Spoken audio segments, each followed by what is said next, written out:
Good evening, night creatures. Tonight we start a new series of the beings who gave birth to the Greek gods, the primordial deities. Let us start with chaos. Relax and enjoy. The first unmaking. Prologue. Before the word, before. There is a problem with beginning this story. The problem is the word before, the nature of what was first. Part 1. The condition before conditions. Chapter 1. What cannot be described. Every description is a limitation. This is not a deficiency of language, or not only a deficiency of language. It is the nature of description itself, which works by specifying properties, by saying this rather than that, by drawing the boundary that separates what is being described from what it is not. To describe chaos in its original state, before the emergence of anything, before the first differentiation, before the gap between what something was and what it was not had been opened, is to do something that is structurally impossible. Description requires the existence of properties to describe. Properties require the prior existence of the distinctions that make them properties. And in the original state of chaos, no distinctions had yet emerged. The Greeks understood this as a fundamental problem of cosmology, and they addressed it not by solving the problem, but by naming it. They named the first thing chaos and acknowledged, by the name they gave it, that what they were naming was not a thing in the ordinary sense, was not something with properties that could be enumerated, with a nature that could be described, with a character that could be understood. It was the precondition of things, the precondition of properties, the precondition of nature and character and understanding. The later philosophical tradition would call it the apparent, the unlimited, the undefined, the boundless. Anaximander's concept pointed toward the same reality, the primordial stuff that was not yet any specific thing, but that was the source from which all specific things would emerge.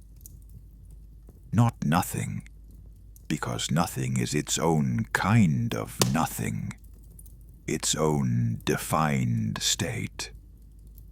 But not yet something, the potential of everything contained in the actuality of nothing in particular. Hesiod, who gave the Western tradition its first systematic account of the Greek gods and their origins, began with chaos. Verily, first of all did chaos come into being. The English translation loses something that the Greek preserved, the word gignomai, to come into being, which is not the same as einai, to be. Chaos did not simply exist. Chaos came into being. There was a moment of origination, however impossible it is to locate that moment in time, given that time had not yet originated. Or rather, there was the condition that was chaos, and out of that condition, everything else emerged. The emergence was not creation from nothing. Ex nihilo was a later theological concept, not the Greek understanding. The emergence was differentiation from the undifferentiated, the specific from the unspecific, the this rather than that from the state that was neither this nor that. Chaos was not nothing. Chaos was the everything that was not yet anything. This is the most important thing that will be said in this entire story, and it will be returned to many times from many angles, because it is the thing that is most resistant to understanding, and the thing that understanding most requires. Chapter 2. The experience of chaos. If chaos can be said to experience anything, and this is a significant if, because experience implies a subject of experience, and the subject had not yet differentiated from the undifferentiated, the experience was of plenitude. Not the plenitude of abundance, which is the abundance of many specific things, the plenitude of potential, the fullness of the state that contains all possibilities precisely because it has foreclosed none of them. Every specific thing forecloses possibility. The specific thing is this rather than that, and in being this, it is not that. The undifferentiated contains all things precisely because it is not yet any of them. This plenitude was not comfortable in the sense of being pleasant. Comfort requires a subject who is comfortable, a state of the subject that is distinguished from discomfort. In chaos, no such distinctions had yet opened. Plenitude here did not mean pleasant fullness, but rather the pre-comfortable, pre-uncomfortable state of everything as potentiality. The later mystical traditions, in many different cultures, reaching the same insight through different paths, described the experience of the primordial as an experience of the simultaneous presence of all possibilities, as the state in which the mind that had dissolved its ordinary distinctions found itself containing everything precisely because it was not attached to anything. The mystic's description of the experience of the divine ground was, in many traditions, the experience of chaos, the state before the this rather than that, the state of the unlimited, the state that was simultaneously full and empty, present and absent, everything and nothing. The Greek poets who wrote of chaos were not mystics in the technical sense, but they were groping toward the same understanding, that the first state was not the simple state, was not the uncomplicated state, was not the state that could be described by any single term or captured by any single concept. It was the state that was all concepts and no concept, that contained all descriptions and was captured by none, that was the origin of all the distinctions and the distinctions about distinctions, that constituted the world of thought and experience and narrative. Chaos was before the word, before the categories, before the distinctions, before the conditions that made description possible. And yet it was there. It was the there that the there of everything else emerged from. How does one tell the story of that? By circling it, by approaching it from multiple angles, by saying what it was not, and what emerged from it, and what it remains beneath, and within everything that has emerged, by acknowledging the impossibility of full description and proceeding to describe as fully as possible anyway, because the alternative, silence, is equally insufficient and less honest. This is what follows: the circling, the approach from multiple angles, the acknowledgement that runs through every attempt. This is not quite right, cannot be quite right, but points in the direction of something that is real. Chapter 3: The Void and the Potential. The word gap, chaos in its etymological sense, is the word for the space between things. Not the things themselves, but the space between them, the opening, the yawn. This etymology is significant. The original meaning of chaos was not the confusion that things fell into, but the gap that things fell into. The void, the opening, the space that was between things before the things existed to be between. Think of the gap before anything.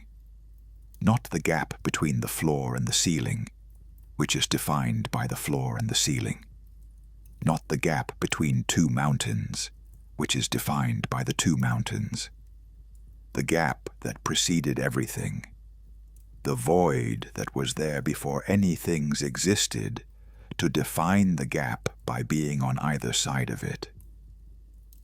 This gap was not passive. This is another crucial point, and one that the word void tends to obscure. The void of chaos was not the passive absence of things. It was the active potential of things. It was the state of maximum possibility, precisely because nothing had yet been determined. Consider a blank canvas. The blank canvas before the painter has made a single mark is not in a state of emptiness in the sense of valuelessness. It is in a state of maximum possibility. Every painting that could ever be painted on that canvas is, in some sense, present in the blank canvas as potentiality.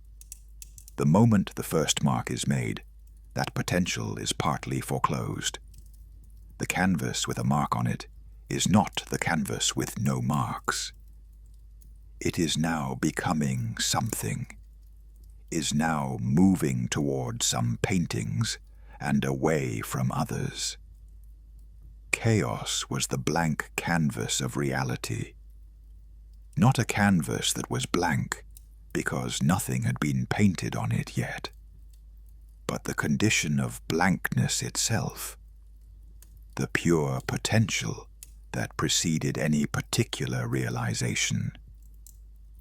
But the analogy fails at the crucial point. The blank canvas is passive.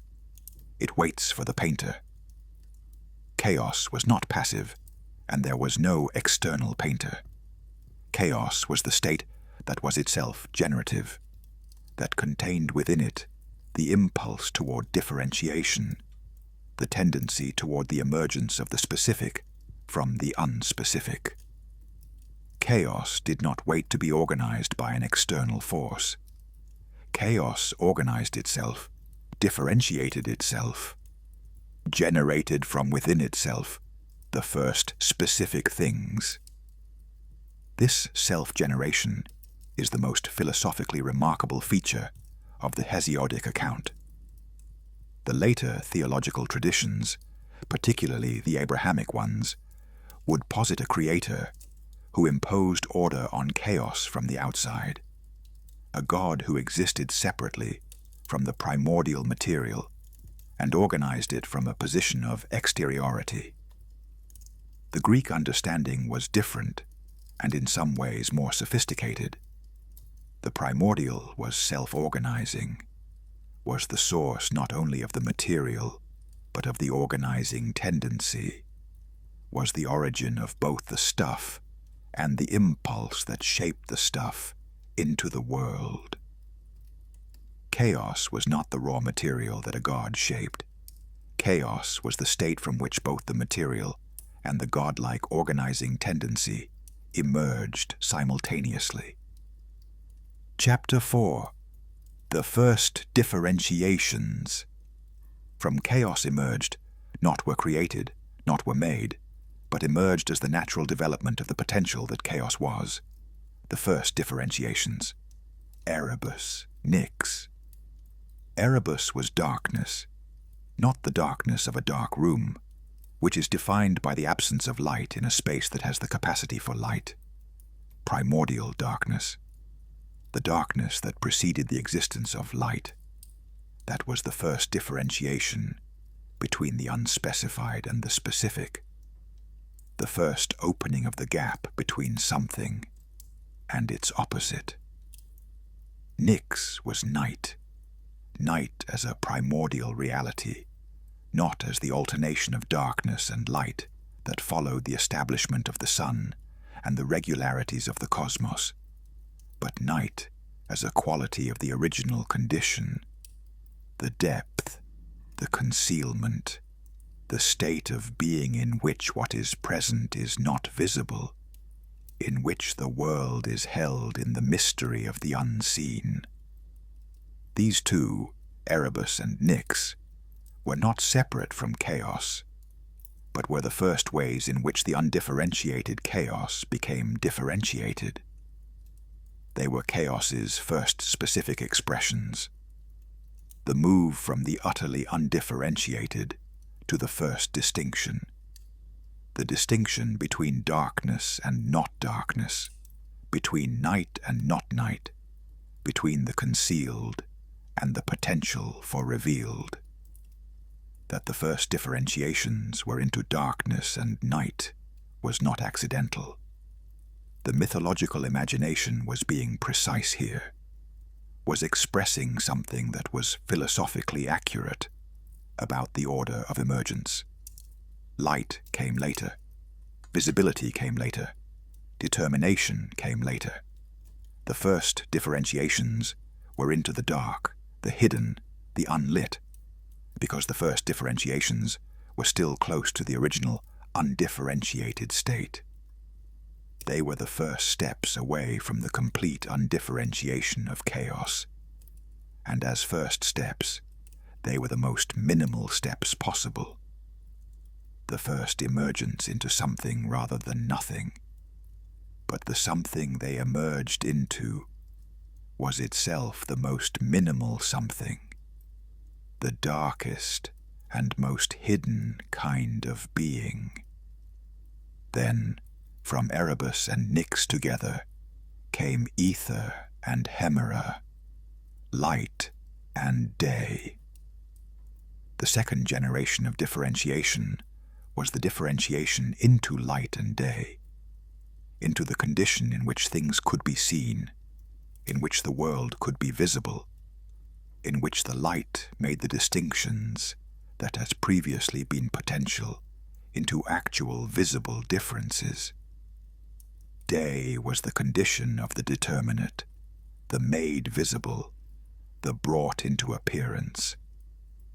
The sequence was exact. From the undifferentiated chaos came the first differentiation into darkness. From darkness came the complementary differentiation into light.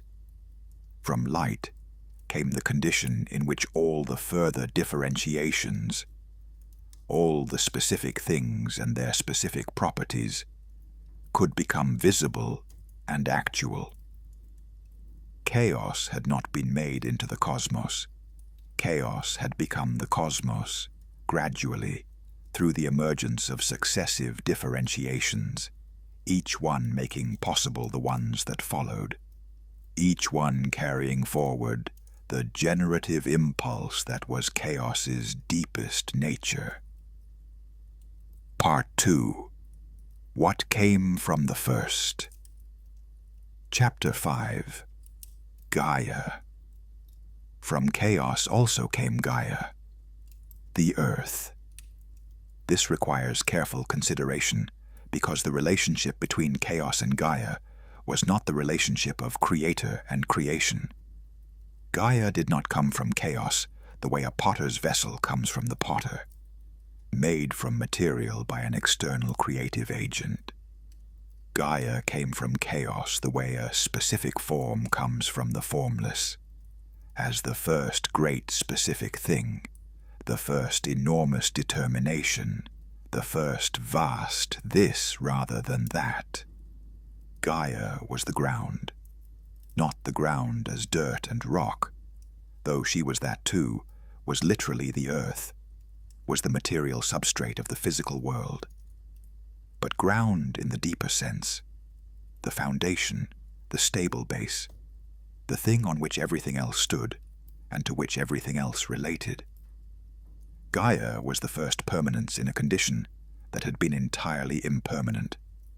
Not impermanent in the sense of changing, because change required time, and time had not yet fully established itself, but impermanent in the sense of undefined, unspecified, not yet anything.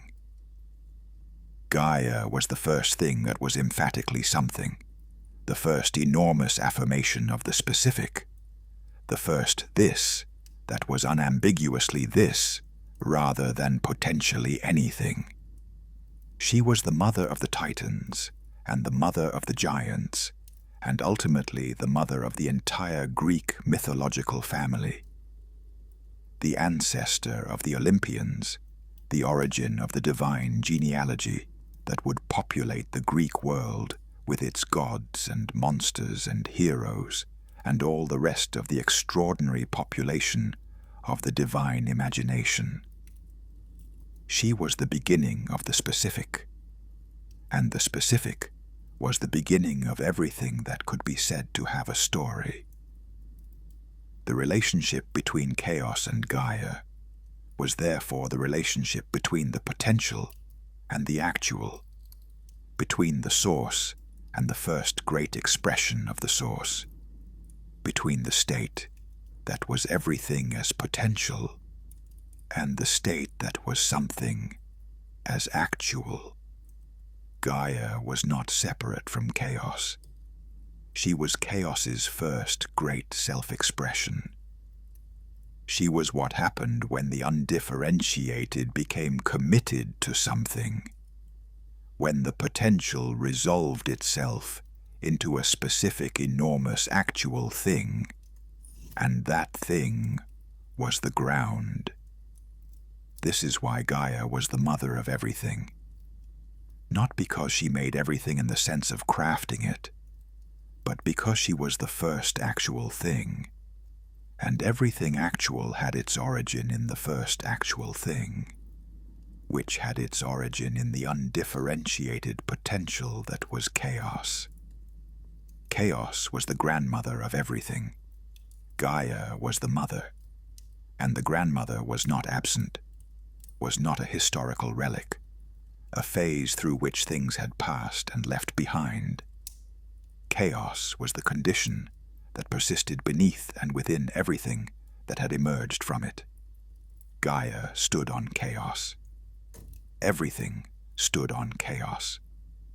Chaos was what everything was standing on. Chapter 6. Tartarus. From chaos also came Tartarus, the deep abyss, the lowest place. Tartarus was the pit beneath the earth, further below the earth than the earth was below the sky, so far below that something dropped from the earth's surface would fall for 9 days before reaching it. It was the place of confinement for the things that could not be contained anywhere else. The Titans, after the Olympians defeated them, were confined in Tartarus. The Cyclopes had been confined there before Zeus freed them. The monsters that exceeded the world's capacity to contain them were thrown into Tartarus. Why did Tartarus emerge from chaos alongside Gaia and the others? What was its relationship to the primordial condition? Tartarus was the persistence of the unfathomable within the world of the fathomable. It was the place where the undifferentiated quality of chaos was preserved within the structured cosmos. The depth that was too deep to be reached, the darkness that was darker than ordinary darkness, the place that was the cosmos's acknowledgement that the cosmos was not the whole of reality, that beneath and within the ordered world there was a depth that exceeded ordering. The abyss was not only beneath the earth in the geographical sense, it was the dimension of depth that every specific thing was suspended above. Every particular thing existed at the surface of a depth that it could not fully fathom. The depth of its own origin, the depth of the conditions that made its existence possible, the depth of the primordial condition from which it had emerged, and which it still, in some sense, rested upon. Tartarus was the cosmic acknowledgement of this depth, the specific thing that said, there is something beneath the specific things that cannot be reduced to the specific things, that exceeds the structures that the cosmos has built above it, that must be held and contained because it cannot be tamed. The confinement of the Titans in Tartarus was not only a political act, not only the victorious Olympians imprisoning their defeated predecessors, it was also a cosmic act, the placing of the older, rawer, less differentiated divine forces into the place that was the cosmic analogue of the primordial condition, the place closest to the original undifferentiated state. The Titans were too vast and too powerful and too close to the primordial for the organized cosmos to accommodate. They went to the place that was also vast and dark and close to the primordial. Chaos and Tartarus were related as surface and depth, as potential and the reminder of potential, as the original condition and the place within the world that preserved the quality of the original condition for everything that lived above it. Chapter 7.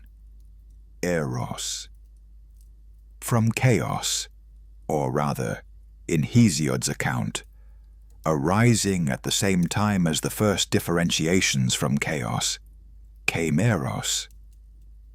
This is one of the most philosophically rich moments in the Hesiodic cosmology, and it is regularly underappreciated because the later tradition identified Eros primarily as the child of Aphrodite, as the small, winged god of romantic love, as the god who shot arrows that caused mortals to fall in love. This later Eros was a domesticated and diminished version. The original Eros, the Eros of Hesiod's cosmogony, was something vaster and more fundamental. The original Eros was the cosmic force of attraction, not attraction in the romantic sense, but in the physical and metaphysical sense, the force that drew things toward each other, that made two separate things want to be together. That was the opposite of separation and the engine of combination. Eros was the force that made it possible for the differentiated things to recombine, for the things that had separated from the undifferentiated to join with each other and produce new things. Without Eros, the differentiations from chaos would have produced a cosmos of isolated, inert, separate things. A universe of atoms with no chemistry, no combination, no creativity. The things would have existed, but they would have had no relationship, no interaction, no generativity. The cosmos would have been a collection of separate things rather than a world. Eros was the force that made the world a world rather than a collection.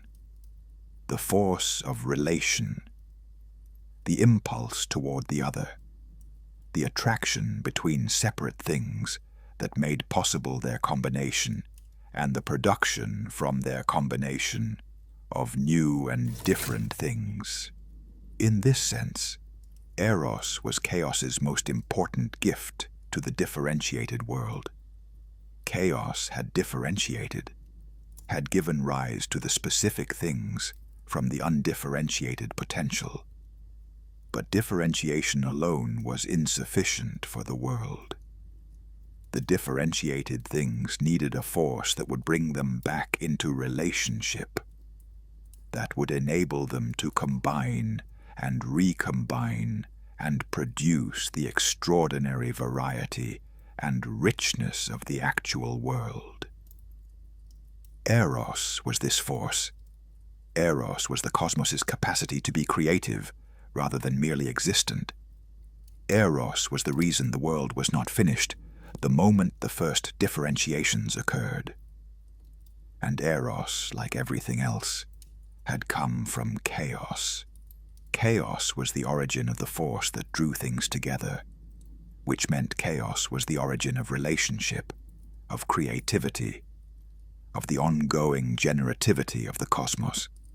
The undifferentiated had given rise to the differentiated, and the differentiated had been given the force to draw back toward each other, to combine, to continue the creative process.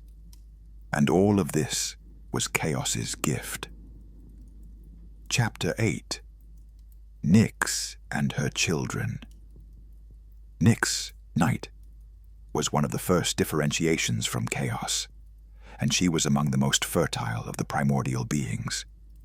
Her children populated the cosmos with the most fundamental of realities, the things that were not optional features of the world, but were the conditions within which everything else happened. She bore sleep and death, twin brothers, Hypnos and Thanatos, who were both the unavoidable encounters of every mortal life, and the conditions without which mortal life would be impossible. Sleep was the daily dissolution, the nightly return to something close to the original undifferentiated state, the regular crossing of the threshold that made waking consciousness sustainable. Death was the final crossing, the dissolution that was not followed by reconstitution, the ultimate return. She bore the fates, the Moirai, the three who spun and measured and cut the thread of each mortal life. She bore the forces that governed the mortal experience of time and inevitability. Nemesis, the force of righteous consequence, of what came back to meet what had been done. She bore Eris, discord, the force of division and conflict. She bore the Keres, the spirits of violent death. She bore the Hesperides, the daughters of evening, the keepers of the golden apples at the world's edge. She bore the Oneiroi, the dreams, the forces that crossed the border between sleeping and waking, and carried what the sleeping mind could access into the awareness of the waking mind. All of these were children of night. All of these were grandchildren of chaos. And what was their significance?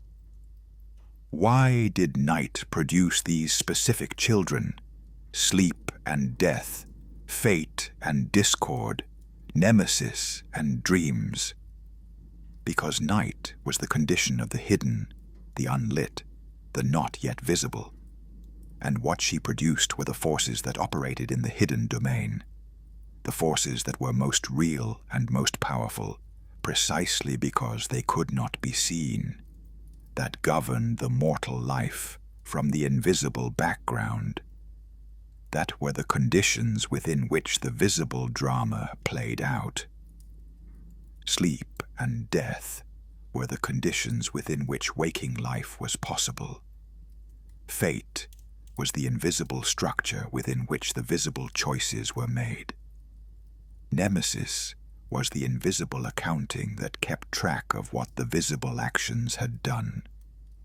Dreams were the messages that came from the invisible to the visible. Discord was the invisible tension that preceded every visible conflict. Night's children were the invisible reality beneath the visible world. Chaos's grandchildren through night were the hidden conditions of the apparent world. This was the structure of the primordial family. Chaos was the source, and what the source gave rise to were the conditions. First, the most basic differentiations, then the governing forces of the invisible, then the organized, visible cosmos. The cosmos was the surface. Beneath the surface was night. Beneath night was chaos. And chaos was beneath all of it, still as the foundation. The persistence of the first. Part 3. What chaos was within the world. Chapter 9. The permanence of the source. The mythology presents chaos as an origin, as the first thing, the primordial condition, the state before the world. This is accurate. But the mythology, by presenting chaos as origin, risks the implication that chaos was only origin, that it preceded the world and was then superseded by the world, that the cosmos that emerged from chaos left chaos behind. This is not accurate. Chaos was not superseded. Chaos was not left behind. Chaos was not a phase through which the world passed on its way to being the world. Chaos was the permanent condition, the condition beneath the world, the state that the world was always resting on, always emerging from, always returning to, in the moments of dissolution and recreation that the world's history repeatedly required. Consider what happened in the Titanomachy, the great war between the Titans and the Olympians. The war shook the cosmos to its foundations. The Titans threw mountains. The Olympians answered with thunderbolts. The sea boiled. The earth shook. Tartarus was illuminated by the lightning.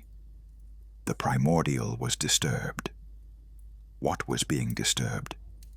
Not the surface structures of the cosmos, not the specific arrangements of power and governance that the war was ostensibly about. The disturbance went deeper. The war disturbed the foundations of the differentiated world, disturbed the structures that separated the organized cosmos from the primordial condition from which it had emerged. In the most intense moments of the war, the specific was being threatened by the undifferentiated.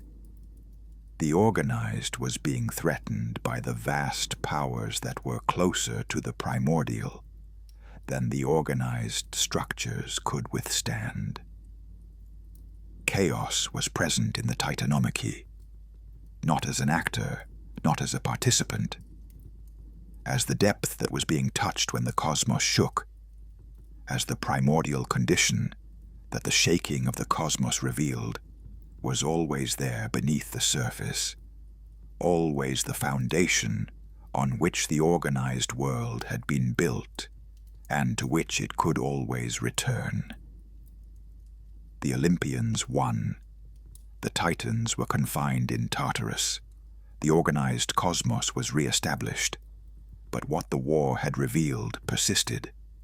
The organized cosmos was not permanent in the absolute sense.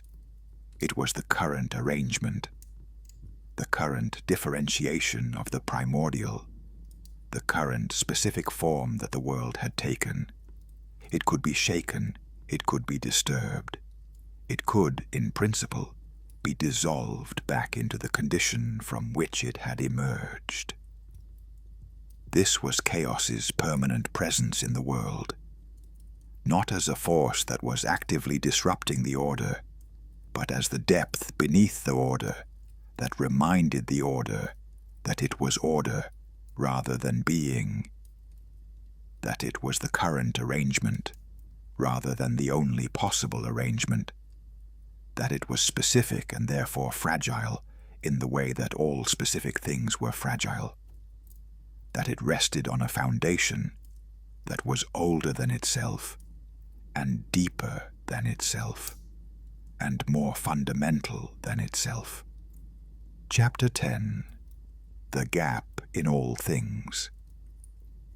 The word chaos, gap, was not only the name of the primordial condition, it was also the description of a quality that was present in all things. Every specific thing was itself a kind of gap. A specific thing was defined by what it was not as much as by what it was determined by the space between it and other things, by the opening that separated this from that, by the difference that made it distinct. The gap was not only the original condition, but the ongoing condition of all differentiated existence. The gap between two people, the space of their separateness, the distance that their difference created, the opening between their respective specificities, was a form of chaos. The gap between a word and what it meant, the space of imperfect correspondence between the symbol and the reality, the opening that made language simultaneously possible and imperfect. This, too, was a form of chaos. The gap between what was and what could be, the space of possibility that every specific situation contained, the opening toward the future. This was chaos. Chaos was not only behind the world. Chaos was in the world, in every gap, every difference, every space of openness and possibility and undetermination that the specific things contained. This was the deepest and most surprising presence of chaos in the differentiated world, not as a vast primordial background, not as the abyss beneath the earth, but as the living openness within every specific thing. The specific thing was specific, and was therefore defined by its edges. And the edges were gaps, and the gaps were chaos's presence in the thing. The human being who was aware of this, who felt in the spaces of their own existence, the gap that was the primordial, the openness that was the chaos in themselves, was the human being who was closest to the original condition. Not through dissolution of the self, not through madness or mystical annihilation, but through the recognition of the gap that was always there in the specific thing, the chaos that was always there in the determinate. The ancient world had many practices for cultivating this recognition. Certain oracular traditions worked precisely in the gap between the articulate and the inarticulate. The Pythia at Delphi, speaking from the gap between coherent discourse, and the babble that was before discourse, producing utterances that were not fully one or the other, and that therefore could carry something that full articulation could not carry. The mystery traditions worked in the gap between ordinary consciousness and the dissolved consciousness, the between state that was neither the ordinary self nor its complete dissolution, but the opening between them. These were practices of chaos, not the chaos of disorder, but the chaos of the gap, the deliberate cultivation of the openness that was the primordial's ongoing presence in the determinate world. Chapter 11. Night's Kingdom. Nyx ruled in a realm that was distinct from the Olympian domain, and that was respected even by Zeus, in a way that very few things in the mythology were respected by Zeus. Zeus feared Nyx. This is remarkable. Zeus, the most powerful of the Olympians, the one who had overthrown his father and defeated the Titans and established the current divine order, who feared almost nothing and no one, feared the goddess of night. He feared her because she was older than him, because she was one of the first differentiations from chaos, was the grandmother of his order in a way that made his authority, however great, derivative of and secondary to what she was. She was the darkness from which his light had emerged. She was the condition within which his ordered cosmos operated. She was the original, and he was the specific expression of what the original had become. And the original was always more fundamental than even the most magnificent expression.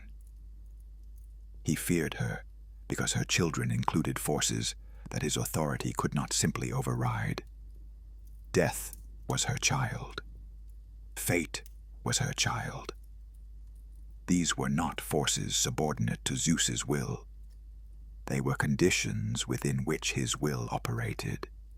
Even Zeus died eventually in the cycles of cosmic time. Even Zeus was subject to the Fates, who were Nyx's daughters. He feared her because she was the keeper of the connection to the primordial, because she was the closest thing to chaos that the organized cosmos contained in its ordinary operation. And chaos was what his organized cosmos had emerged from, and what it rested on, and what it could dissolve back into. Nyx had her palace at the edge of the world, or beyond the edge of the world, in the region where the organized cosmos gave way to something else, where the determinate gave way to the indeterminate. She and her children moved between her palace and the world, carrying the primordial into the organized, bringing the night into the day, bringing sleep to the waking, and death to the living, and fate to the free, and dreams to the certain. She was chaos's ambassador in the world, the emissary of the primordial in the specific, the darkness from which everything had come, still present as the night that came with every setting of the sun, still there as the depth that the day rested on, and that returned every evening to remind the day of its impermanence. Chapter 12. Tartarus as the underside. Tartarus was the cosmic underside, the below that was beneath everything, the abyss that the abyss rested on. It was to Tartarus that the Titans were confined, and the confinement was significant in ways that exceeded the merely political. The Titans were the divine generation before the Olympians, the gods of the previous order, the vaster and rawer and less differentiated forms of divine power that had governed the world before Zeus established the current arrangement. They were, in a meaningful sense, the forms of divinity that were closer to the primordial, closer to chaos, than the Olympians. Their confinement in Tartarus was the organization of the cosmos's way of dealing with what could not be accommodated in the organized cosmos. The Titans were not destroyed. They could not be destroyed because they were too fundamental, too close to what the world was made of, to be eliminated. They were contained, held in the place that was the cosmos's deepest prison, and simultaneously the cosmos's closest analog to the original undifferentiated state. Tartarus was the place where the too vast was held, so that the organized could persist above it. The too vast was not defeated, it was held. And the holding required the place that was deep enough to hold it. The abyss that was deep enough to contain even the pre-Olympian divine forces. But Tartarus was also a generative place. Strange things came from Tartarus. The most ancient and most powerful of the monsters had their origin in Tartarus. Typhon, the most terrible of all the monsters, the one whose challenge to Zeus was the most serious threat the Olympian order ever faced, came from the deep, was in some versions the child of Gaia and Tartarus, the offspring of the earth and the abyss, the product of the combination of the first ground and the first depth. Typhon was chaos's influence in the organized world in its most dramatic form, the eruption of the primordial into the specific, the return of the vast and undifferentiated power into the organized cosmos that had thought it had contained what needed containing. Zeus defeated Typhon. This was the last great cosmic battle, the final establishment of the Olympian order. But the defeat of Typhon did not eliminate the primordial. It only drove it back to its proper place, the place below, the abyss, the chaos that was always there beneath the organized world. The organized world continued, and beneath it, Tartarus continued. And beneath Tartarus, or beneath everything, pervading everything, being the condition that everything rested on, chaos continued. The philosophy of the first. Part 4. What chaos meant. Chapter 13. The paradox of origin. Chaos presents the most fundamental philosophical paradox. The paradox of origin. Chapter 14. The problem of creation. The cosmology of chaos raised a problem that the later philosophical and theological traditions would spend centuries struggling with: the problem of creation. Chapter 15.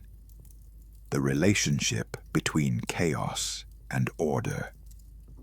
The fundamental misunderstanding about chaos is the understanding that chaos and order were opposites, that they were competing forces, that the establishment of the organized cosmos was the victory of order over chaos, that the persistence of order required the defeat and containment of chaos. This misunderstanding is corrected by the cosmology itself, which presented a different relationship. Chaos was the origin of order. Order was not the victor over chaos, but the expression of chaos, the specific form that the primordial potential had taken, the particular differentiation that the original undifferentiated state had produced. The Olympian order was not the defeat of chaos. It was the current form of chaos's self-expression. The organized cosmos was not the containment of the primordial. It was the primordial at a particular stage of its development, having passed through the earlier stages of less specific differentiation to arrive at the current high degree of organization. And because the organized cosmos was the expression of chaos rather than the defeat of chaos, the relationship between them was not one of enmity, but of continuity. Chaos was beneath the organized cosmos as its foundation, not as its adversary. Chaos was the condition within which the organized cosmos existed, not the condition from which the organized cosmos was protected. The Zeus who feared Nyx was not fearing an enemy. He was acknowledging a predecessor and a foundation, a being whose precedence and foundational status commanded respect that was independent of his superior power in the current arrangement. Nyx was not his enemy. She was his deeper source. This distinction had practical implications for how the Greeks related to the forces of the primordial. The oracles, the mysteries, the various practices that cultivated the gap and the dissolution. These were not practices of submission to chaos in the sense of disorder.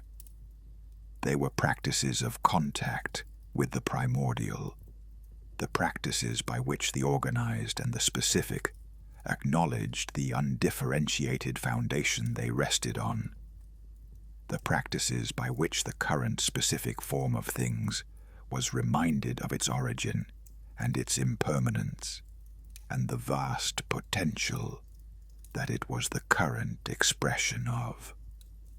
Chapter 16. What the gap produced. The gap, chaos in its etymological sense, produced by its nature as gap the possibility of relationship. This is one of the most counterintuitive insights that the chaos cosmology contained, that the gap, the void, the emptiness between things, was not the absence of relationship, but the precondition of it.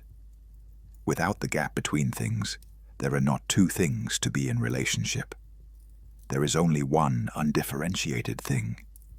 The gap, the difference, the space of separateness, was what made it possible for things to be related, because relationship required two distinct things, and distinct things required the gap that separated them. Eros, the cosmic force of attraction that emerged from chaos, made sense only in the context of the gap. Eros was the force that drew separate things together, but the separate things were separate because of the gap. Eros was the response to the gap, the force that was called into being by the separation that the differentiation from chaos had created. Without chaos, there was no gap. Without the gap, there was no separation. Without separation, there was no distinct thing. Without distinct things, there was no relationship. Without relationship, there was no love, no conflict, no community, no cosmos in the sense of ordered arrangement. Chaos was the precondition of love. The gap was what made Eros possible. The undifferentiated was what made the reaching toward possible. Because reaching toward required a gap to reach across. This was the most profound thing about chaos's generativity. It had produced, in the gap that was its nature, the possibility of everything that required difference in order to exist. Everything that was interesting, every relationship, every creativity, every conflict, every love, every distinction that made language possible and thought possible and experience possible, required the gap, required chaos. Chaos was the origin of everything interesting about the world. Chaos. In later thought, Part 5, The Resonances. Chapter 17, The Pre-Socratic Understanding. The pre-Socratic philosophers, the thinkers who came before Socrates, and who were the first systematic philosophers of the Western tradition, were working, often explicitly and always implicitly, with the problem of chaos. Not the problem of chaos as a mythological figure, but as a philosophical problem. The problem of the origin of the specific from the unspecific. The problem of the first principle from which all other things derived. The problem of what the world was made of at the most fundamental level. Thales said the first principle was water. Not water in the ordinary sense, not the liquid that flowed in rivers and fell from the sky, but the primordial moisture, the undifferentiated fluid from which specific things could emerge. Water was his name for the chaos that was beneath everything, the foundational stuff that was the source. Anaximander said the first principle was the apeiron, the unlimited, the boundless, the undefined. This was the most precise philosophical name for chaos. Not any specific substance, but the state that was prior to any specific substance, the condition from which specific substances emerged, the condition that was itself defined only by its indefiniteness. Anaximenes said the first principle was air, the most subtle and most pervasive of the elements, the substance that most closely approximated the undifferentiated by being everywhere and invisible and capable of taking any form. Heraclitus said the first principle was fire, but his fire was not the ordinary fire.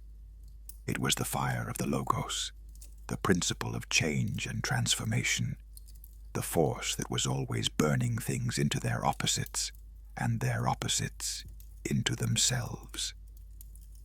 His fire was the dynamic principle of the primordial, the chaos understood as the inexhaustible transformative energy that was the source of all the specific things.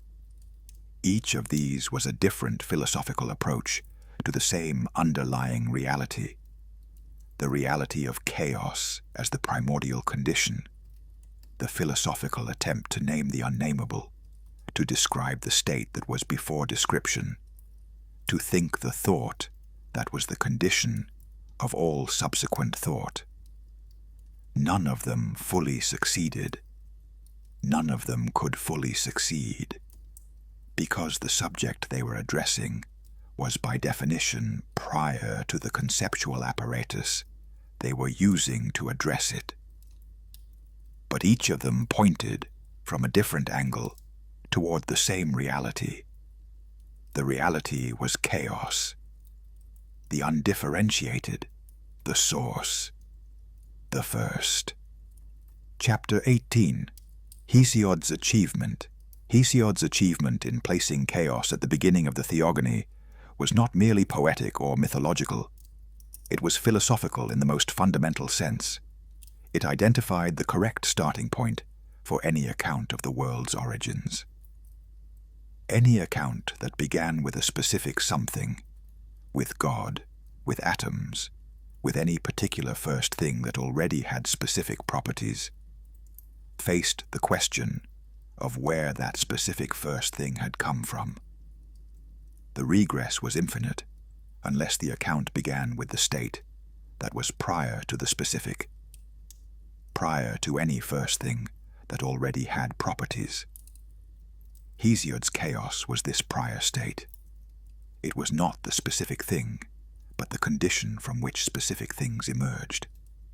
It was not the first atom, but the condition within which atomization could occur. It was not the creator, but the condition within which creativity was possible. The later traditions that posited a creator god faced exactly the problem that Hesiod had avoided. Where did the creator come from? The standard response was that the creator was eternal, was self-existent, was necessary rather than contingent. But this was just a description of what the creator was, rather than an explanation of the creator's origin. The creator was the first specific thing, and the question of the first specific thing's origin had not been answered, only named. Hesiod named the right first thing, the condition that was not yet specific, the state from which all specific things emerged, the beginning that was not a specific beginning, but the condition of all beginnings. This was not the last word on cosmology. The philosophical tradition after Hesiod would elaborate and complicate and challenge. But it was the correct first word, the identification of the genuine starting point, the acknowledgement that the first thing was not a specific thing, but the condition from which specific things came. The theogony was a philosophical document, as much as a mythological one. Its opening gesture, first of all, was chaos, was among the most important philosophical gestures in the Western tradition. Chapter 19. The Stoic Pneuma and the Echo of Chaos. The Stoics developed a cosmology in which the universe periodically dissolved back into its primordial fire and was then reconstituted. The great cycle of creation and dissolution that they called the ekperosis and the palingenesis, the burning and the rebirth. This Stoic cosmology was an echo of chaos in philosophical garb. The dissolution into primordial fire was the dissolution back into the undifferentiated, the organized cosmos returning to the condition that was before organization, before the specific things had differentiated from the unspecific. The reconstitution was the re-emergence of the specific from the unspecific, the redifferentiation from the primordial. The Stoics understood this cycle as necessary, as the way the cosmos had to work, as the periodic reset that was not destruction but renewal, the return to the source that was the precondition for the re-emergence of the specific. The dissolution was not the defeat of the cosmos by chaos, in the modern sense, but the cosmos's natural and healthy return to the condition from which it had emerged, in order to emerge again. This was the Stoic version of the chaos cosmology, the understanding that the primordial condition was not the enemy of the organized cosmos, but its source and its periodic destination, the place it came from and the place it returned to, the beginning and the end that were the same condition seen from different temporal positions. The ekperosis, the great burning, was the cosmos acknowledging its origin in the undifferentiated fire, the organized specific returning to the unorganized potential, the world dissolving back into chaos. And then the palingenesis, the rebirth, was chaos giving rise to the cosmos again, the undifferentiated differentiating again, the potential actualizing again in the specific forms of the organized world. The cycle was the cosmic rhythm. The primordial and the organized were not opposed, but were the two phases of the same endless process. The process by which the specific emerged from the unspecific and returned to the unspecific and emerged again. This process had no final end. The Stoic universe was not moving toward a terminal state. It was cycling through the phases of origin and expression and return and re-origination endlessly. Chaos was not a phase through which the cosmos had passed. Chaos was the permanent other side of the cosmos's coin, always there, always the source, always what the organized cosmos would return to before it emerged again. Chapter 20: Chaos and the Modern Cosmos. The scientific cosmology of the modern world is, from one angle of view, a sophisticated version of the chaos cosmology. The Big Bang, the standard account of the origin of the universe, posits a beginning in a state of extreme density and temperature, in which the specific structures of the current universe did not yet exist. In the earliest moments after the Big Bang, the universe was a hot, dense plasma of undifferentiated energy. Not the specific things that now constitute the universe, not atoms or molecules or stars or galaxies, but the condition from which all those specific things would eventually emerge through the long process of differentiation and organization. This is chaos. Not the word, not the mythology, but the reality, the primordial condition that was the source of the specific things, the undifferentiated state from which differentiation emerged, the hot, dense energy that was the beginning before the beginning of anything organized. The emergence of the specific from this primordial state followed exactly the pattern of the Hesiodic cosmogony.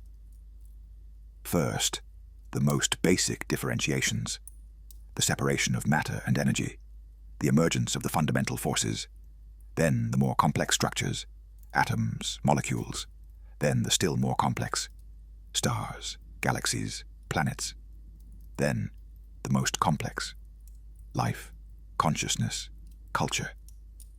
Each stage was a differentiation from a less differentiated state. Each stage produced specific things from the less specific. The cosmos was, in this telling, exactly what the Hesiodic cosmogony described: the progressive differentiation of the primordial into the organized, the emergence of the cosmos from chaos.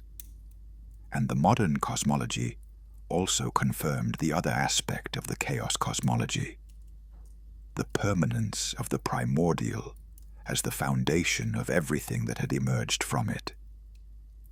The second law of thermodynamics, the tendency of organized systems to move toward greater entropy, to dissolve from the organized into the less organized, was the scientific version of the Stoic ekperosis, the cosmos's constant tendency to return to the primordial. The specific always tended toward the less specific. Organization always tended toward dissolution. The cosmos was always, at every moment, moving toward the return to the condition from which it had emerged. Chaos was still there beneath the organized cosmos, not as mythology, not as a divine figure, but as the physical reality of the entropic tendency, the scientific expression of the same truth that the mythology had expressed. The primordial was the permanent foundation, and the organized was always in the process of returning to it. The presence of chaos Part 6. What Chaos is Within Experience. Chapter 21. The Gap in the Self. The gap, chaos in its etymological sense, was not only in the cosmos. It was in every specific thing, and most particularly in the most complex specific thing, the self. The human self was a structure built above a gap. The self was the organized, the specific, the determined, the name and the history and the habits and the relationships and the stories that constituted the identity. The self was the cosmos in miniature, the specific organization of what was beneath the organization, not specific. And beneath the self was the gap, the undifferentiated, the condition that the self was organized above, that the self rested on, that the self had emerged from, and that the self was always returning to in the moments of dissolution, in sleep, in the extremities of experience that undid the ordinary organization, in the edge of what language could say, in the silence beneath all the words. The mystics of various traditions had cultivated the awareness of this gap, had practiced the dissolution of the ordinary self-organization in order to come into contact with what the organization rested on, had found in the dissolution not the destruction of the self, but the exposure of the foundation, the awareness of what the self was built on, what it was built from, the undifferentiated that was the self's own chaos. These experiences were not pathological. They were the most precise contact with the deepest level of reality, the contact with the primordial as it was present in the self, the awareness of the gap that was the self's own connection to the original condition. The Greeks had understood this in their own ways.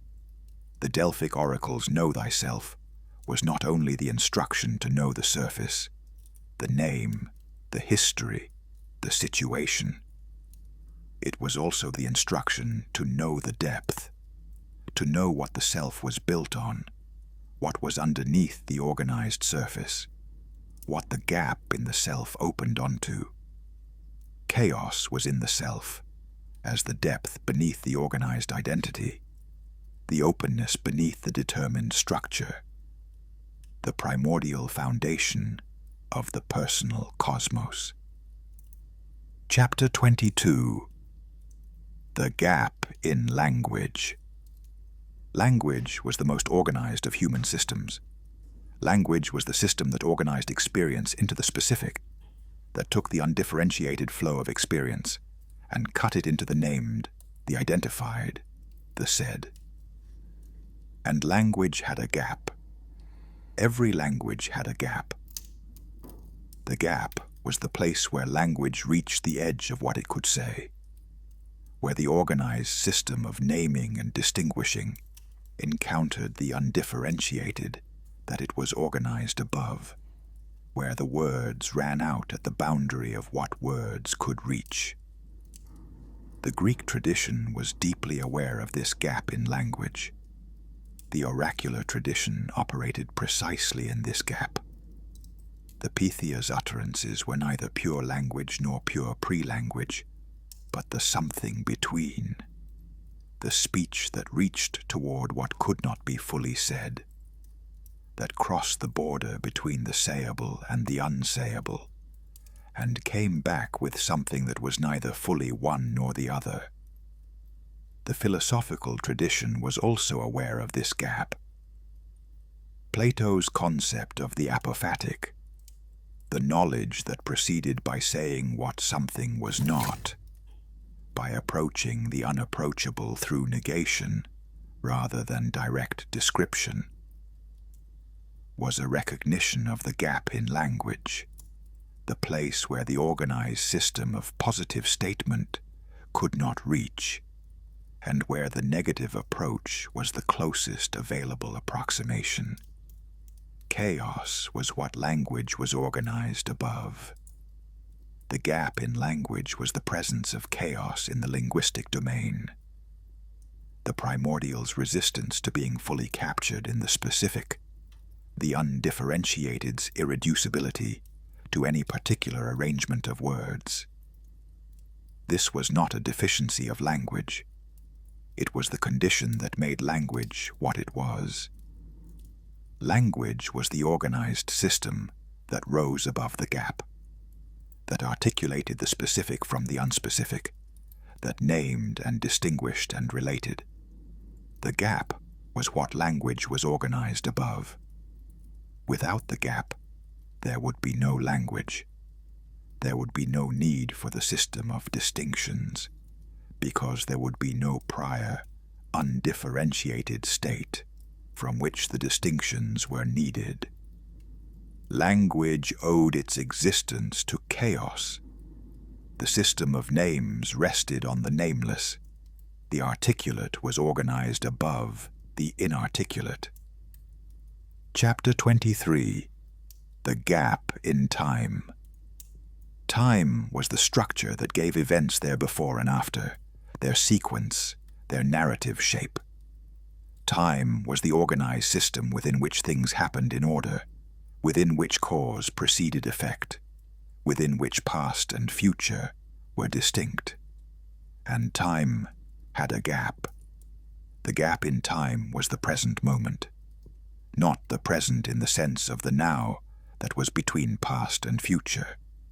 That was simply the current position on the temporal sequence, nothing special. But the present in the deeper sense, the moment that was not yet past and not yet future, the moment that was the edge of time, the moment that was closest to the condition before time, the moment that was, in its very nowness, the closest the temporal could come to the primordial.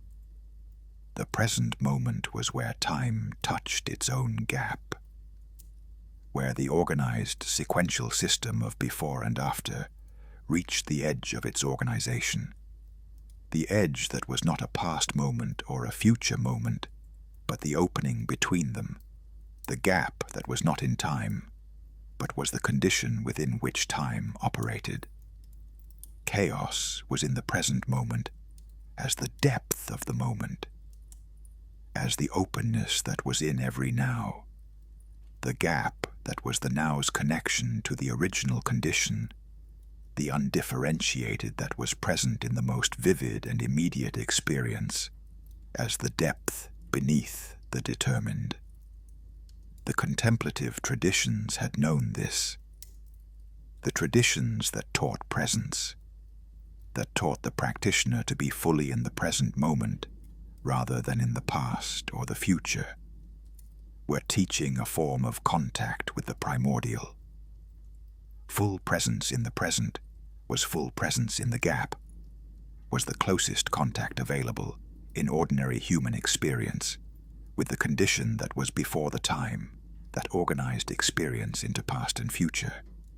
To be fully present was to be in chaos, not the chaos of disorder, but the chaos of the gap, the primordial openness that was in every now as its deepest quality. Chapter 24. The Creative Gap. The gap was the space of creativity. This was perhaps the most practically important of chaos's ongoing presences in the differentiated world. Creativity was the production of new specific things from the not yet specific. The artist who stood before the blank canvas, the composer who stood in the silence before the first note, the thinker who stood at the edge of the question that had not yet found its answer. All of them were standing at the gap. All of them were in the condition that was between the organized and the not yet organized, between the previous specific thing and the next specific thing, in the space of the potential that had not yet resolved into the actual. This space was chaos, not because it was disordered. It was not disordered, it was unordered, which was different. Not because it was a failure of organization, but because it was the condition prior to the next organization, the creative void from which the new specific thing would emerge. Chaos was the muse. The primordial was the source of creativity, not in the sense that the creative person dissolved back into the undifferentiated and then re-emerged with the new thing, but in the sense that the creative person stood in relation to the gap, to the space of the not yet specific, and from that relation, the new thing emerged. Every creative act was a small-scale reenactment of the cosmogony, the emergence of the specific from the unspecific, the differentiation of the determinate from the indeterminate, the production of the new from the potential. Every creative act was the primordial at work in the organized world, the original generativity expressing itself in the specific domain of human making.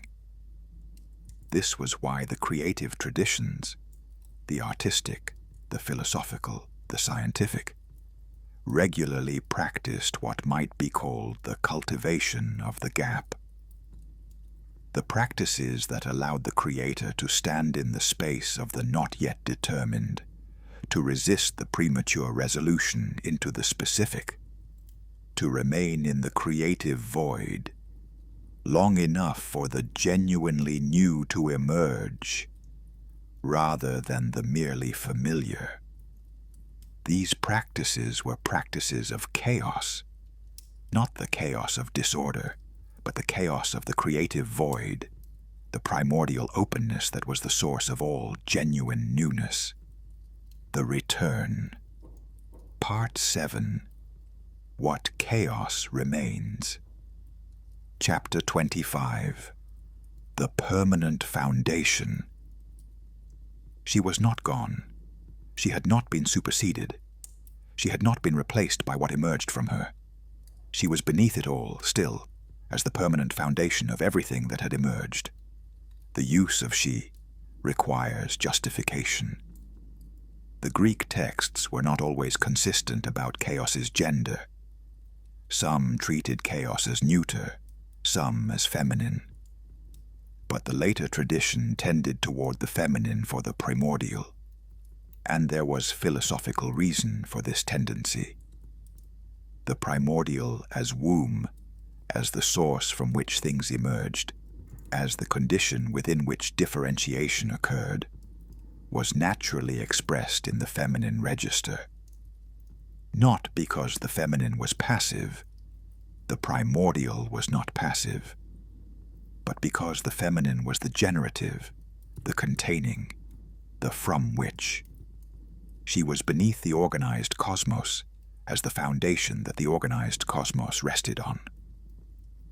Every specific thing that existed was resting on the primordial, not physically, not in the sense that could be measured, but in the deeper sense that the existence of any specific thing depended on the prior condition of the undifferentiated that had given rise to it and that persisted as the condition of its existence.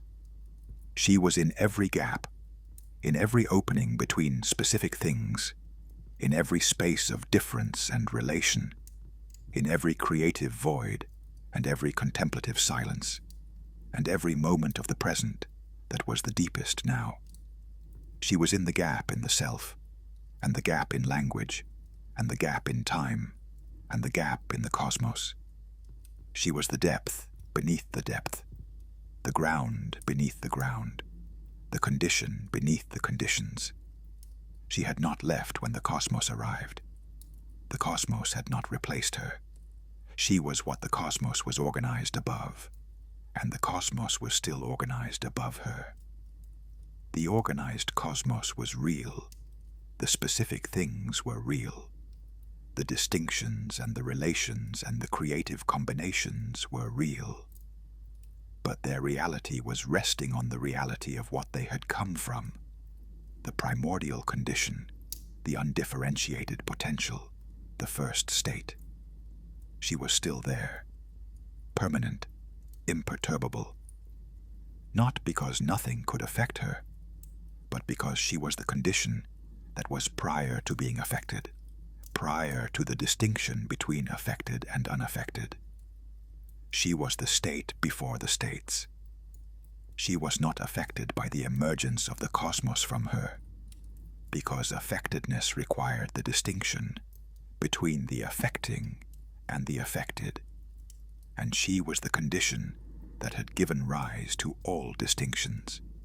She was beneath everything. She was everything's foundation. She was still there. Chapter 26.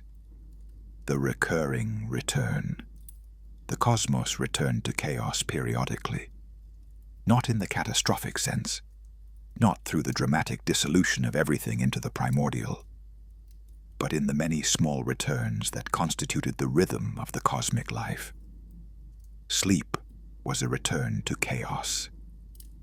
Every night, the organized consciousness of the human self dissolved into the unorganized, into the state that was not the ordinary self, not the determined and named and historically continuous self, but the deeper condition that the self was organized above.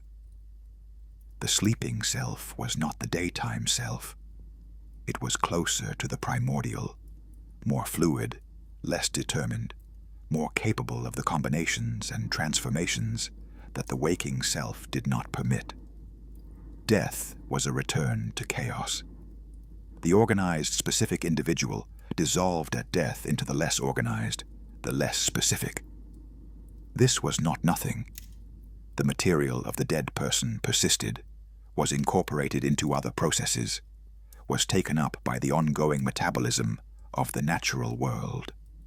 But the specific organization that had been the individual dissolved. The person returned to the condition that was before the person. The dissolution of any organized system was a return to chaos.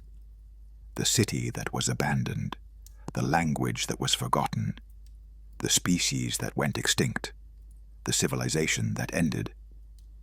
All of these were specific organizations returning to the less organized, the differentiated returning toward the less differentiated. The return was not failure. This was the crucial thing. The dissolution of the specific into the less specific was not the defeat of the specific. It was the completion of the specific, the return of the specific to its source, the cycling of the differentiated back to the undifferentiated, from which it had emerged, and from which new differentiations would emerge. Chaos was the destination, as well as the origin. Not because there was an end toward which things moved.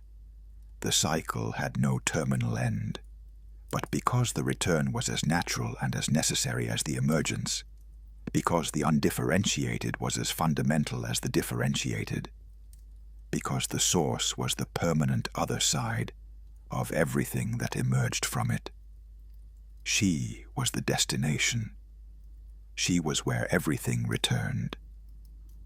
Not with the drama of a catastrophe or the finality of a judgment, with the quietness of the thing that had always been there, the foundation that the organized world rested on, the condition that the organized world was always in the process of returning to, the primordial that was the source and the destination and the permanent middle through which everything passed.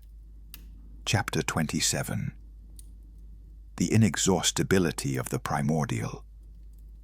She was inexhaustible. This was the most important thing about the primordial as foundation. It could not be used up, could not be depleted, could not be exhausted by the demands placed on it by the organized cosmos it supported. The organized cosmos was specific. Every specific thing was finite, had limits, was bounded, would eventually return to the less specific from which it had come. But the condition from which specific things emerged was not itself specific, was not bounded in the way that specific things were bounded, was not limited in the way that specific things were limited. Chaos as the primordial potential was inexhaustible, because it was not any specific potential. It was the condition of potentiality itself, the state from which any specific potential could emerge, the source that was not depleted by giving rise to specific things, because the source was not a finite supply of specific things, but the condition that was the source of all specific things. This inexhaustibility was the ground of hope. Not hope in the sense of optimistic expectation about specific outcomes. Chaos was not oriented toward any specific outcome, was not a force that guaranteed that things would go well. But hope, in the deeper sense, the recognition that the source of the new was never depleted, that the creative void was never filled, that the potential for the emergence of the genuinely unprecedented was never exhausted. Every ending opened onto the inexhaustible. Every dissolution returned to the source that was not depleted by the dissolution. Every death gave back to the primordial the specific organization that had emerged from it, and the primordial was no poorer for having received the return, and no richer for having given the organization. It was simply what it had always been, the inexhaustible condition, the permanent potential. The world was not running out. This was what chaos guaranteed. Not that any specific thing would last. Nothing specific lasted. All specific things dissolved back into the source eventually. But that the source was inexhaustible, that the potential for new specific things was never depleted, that the cosmos had not used up its capacity to produce the new and unprecedented.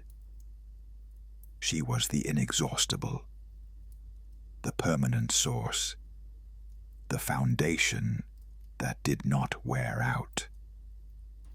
Chapter 28. The Gift of the Gap. The greatest gift of chaos was the gap, not the gap as the void, the missing, the absent, but the gap as the space of possibility, the opening of the potential, the space between things that made the things be things, and the space between things be the space of relation. Every gap in the world was a gift. The gap between two people was the space of their potential relationship, the space across which love moved, and communication moved, and understanding moved. Without the gap, there was no relationship. With the gap, relationship was possible. The gap between the present and the future was the space of possibility, the space in which what would happen was not yet determined, in which the genuinely unprecedented could occur. Without this gap, the future was only the past extended. There was no openness, no possibility of the genuinely new. With the gap, the future was genuinely open.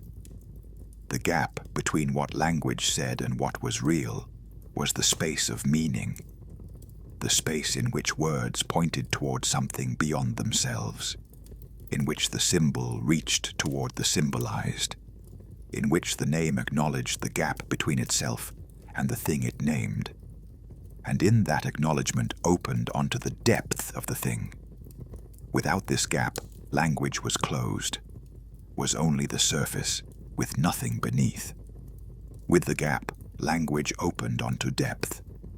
The gap between the self and the primordial, the gap between the organized self and the undifferentiated condition that the self was organized above, was the space of the deepest self-knowledge, the space in which the self knew itself as more than the organized surface, as the organized expression of something deeper, as the specific form that the primordial had taken in this particular time and place.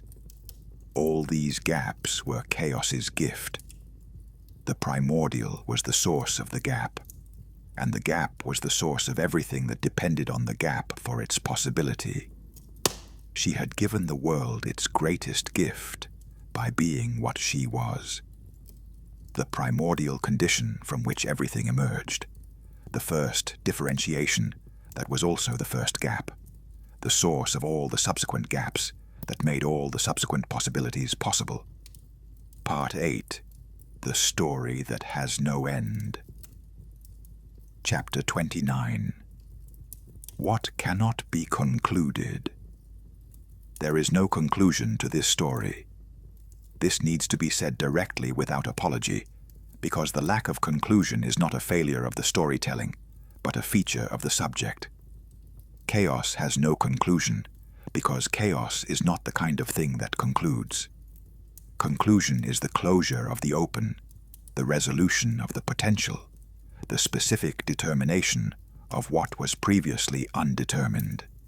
Conclusion is the antithesis of chaos. To conclude the story of chaos would be to do to it exactly what the organized cosmos is always in the process of doing to it. To contain it, to bound it, to make it specific. It cannot be contained, it cannot be bounded, it cannot be made specific. These are not limitations of our knowledge or our narrative capacity. They are the essential nature of the subject.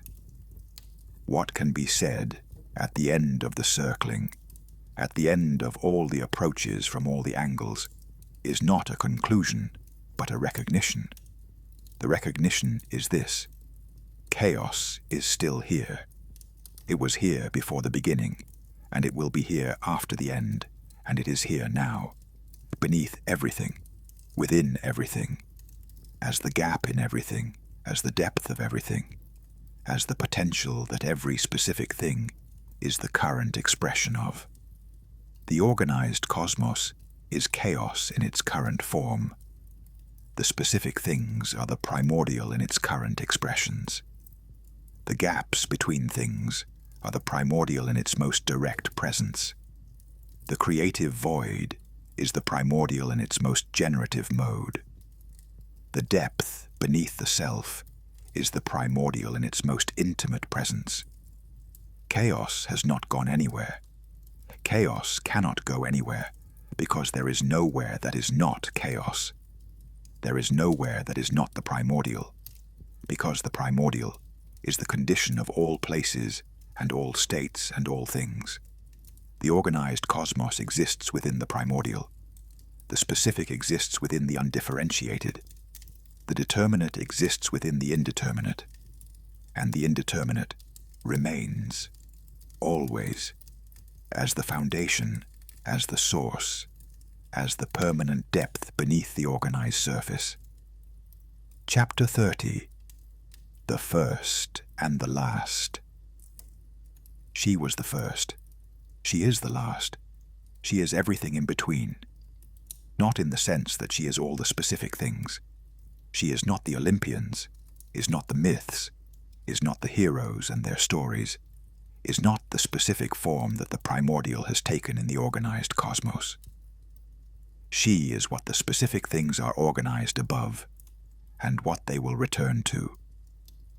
She is the condition of everything, the precondition, the permanent foundation, the inexhaustible source. The Olympians are specific. They have names and characters and domains and stories. Their specificness is what makes them the gods they are, what makes Zeus, Zeus, and Aphrodite, Aphrodite, and Hermes, Hermes. Their specificness is their reality. She is the condition within which their specificness is possible. She is what they are organized above. She is the depth beneath their depth, the source of their being, the primordial that their differentiated forms are the expressions of. They will not last forever. This is not a prophecy of doom. It is a statement about the nature of the specific. All specific things return to the less specific eventually. The organized cosmos will return to the undifferentiated. Not tomorrow, not in any foreseeable future, but in the time scale of the cosmic, which is not the time scale of the human or even the divine. And she will be there when the specific has returned to the unspecific, when the organized has dissolved back into the unorganized, when the cosmos has returned to the chaos from which it came. She will be there as she was before the cosmos began, as the undifferentiated potential, as the inexhaustible source, as the condition from which the next cosmos will emerge, when the cycle of cosmogony turns again and the primordial differentiates again into the organized and the specific and the named. She is the first and the last and everything in between. She is the gap that makes everything else possible. She is the darkness before the light and after the light. She is the source. She has no story because she is the condition of all stories. She has no ending because she is the condition of all endings. She is. Every morning the world emerges from the night, and the night has been close to the primordial, has been the time of sleep and dreams, and the dissolution of the ordinary organized self into the deeper, less organized state that sleep was. Every morning the specific re-emerges from the less specific. Every morning is a small cosmogony, a small reenactment of the original emergence of the organized from the unorganized.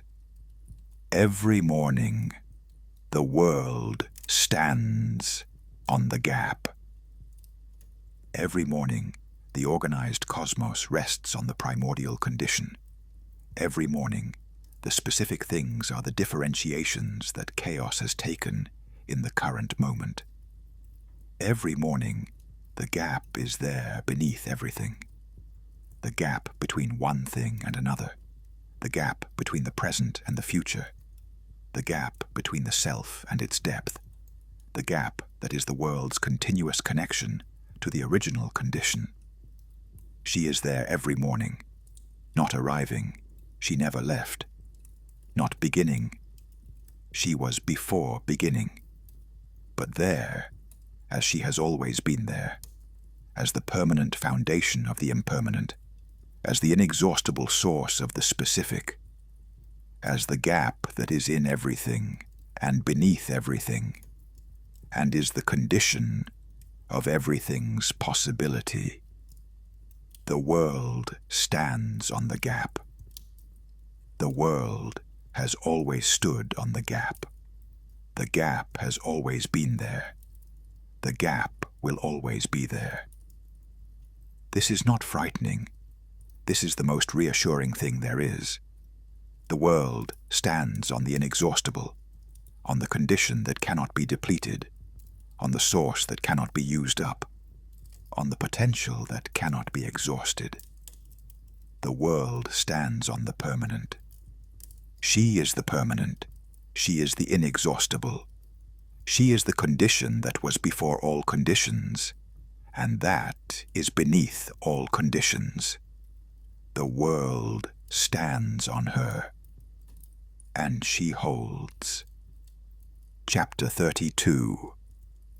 The silence before the word. This is where the story ends, not with a conclusion. There is no conclusion. Not with a resolution. There is no resolution, but with a recognition. The recognition is this: there is a silence before every word, a darkness before every light, a gap before everything, a potential before every actual, an undifferentiated before every differentiation. This silence, this darkness, this gap, this potential, this undifferentiated. This is chaos. This is what was first. This is what everything rests on. This is what everything returns to. This is what everything is organized above. And this is what is present in every moment as the depth beneath the organized surface, as the silence before the next word, as the darkness before the next light, as the gap before the next thing, as the potential before the next actual, as the undifferentiated within every differentiated thing. She is here. She has always been here. She will always be here. Not as a figure in a story. She was before stories were possible. Not as a character in a mythology. She was before the characters emerged. Not as a god in a pantheon. She was before the gods were differentiated from the undifferentiated. She is the condition, the permanent condition, the first and the last and the always. The story of chaos cannot be concluded because chaos is the condition within which all conclusions occur, and that continues after all conclusions, unchanged, inexhaustible, the permanent depth beneath the impermanent surface. She is. That is the story. That is also the ending. That is also the beginning. Epilogue. The open. There is a reason this epilogue is called the open rather than the conclusion. Chaos does not conclude. Chaos opens. Chaos is the open, the gap, the void, the space of possibility, the condition of everything's potential. Every story that has been told here. The stories of the gods who emerged from chaos. The stories of the cosmos that differentiated from the primordial. The stories of the philosophical traditions that try to name the unnameable. All of these stories happened within the open. They were the specific forms that the open had taken. They were the differentiations. They were the organized. And the open remained beneath all of them, is beneath all of them, will be beneath all that follows.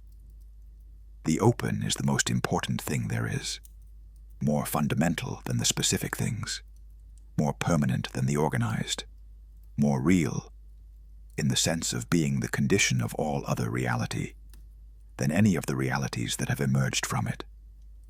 Chaos, the first, the permanent, the gap, the source. She is still here. She has never left. She will never leave. The world is organized above her, and the organization is real and beautiful and worth attending to. But beneath the organization, always, is the depth that the organization rests on, the primordial, the inexhaustible, the first condition and the last. She is here, in the gap between these words and what they mean, in the gap between this moment and the next, in the gap between the self that reads this and the depth beneath the reading self, in the gap between everything and everything else. She is here. She is always here. She is the here that makes everything's here possible. Here ends, or does not end, cannot end, is not a thing that ends. The story of chaos, the primordial, the gap, the source of everything that has ever been told, and the condition within which every telling occurs, and the depth that remains when the telling is finished. She was before the beginning. She will be after the end. She is in everything between. She is the between. She is.